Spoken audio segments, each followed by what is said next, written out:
कौन पूजा के होवे है रानी असर पहलू हमारा नियन तू सुघर घर बर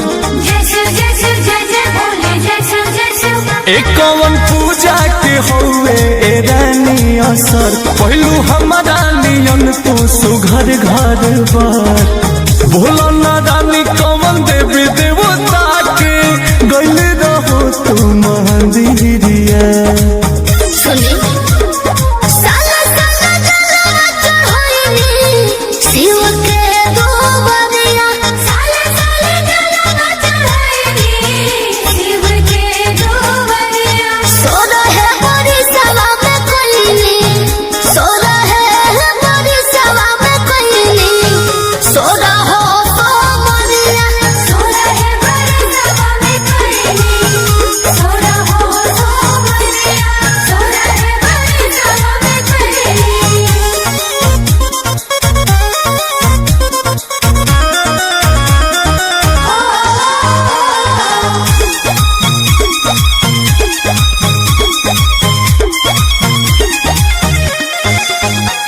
कमन पुन कैलू भोला के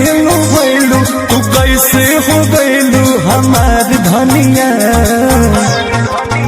बहुरा शंकर जी के पूजा पारा पारी कोइनी सैया तोहरे खातिर शिव के जल ढारी कोइनी कहमे उमरिया में भक्ति के दिया रहा बदलू दिल के भीतरिया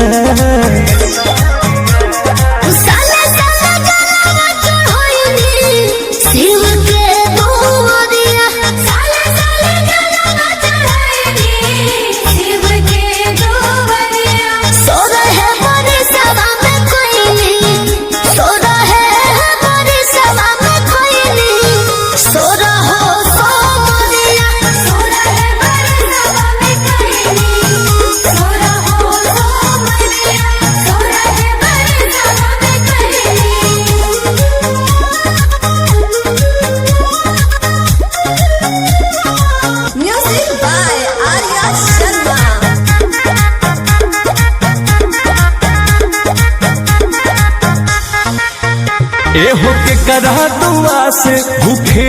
प्यास तू रहलू उपास हमार रनिया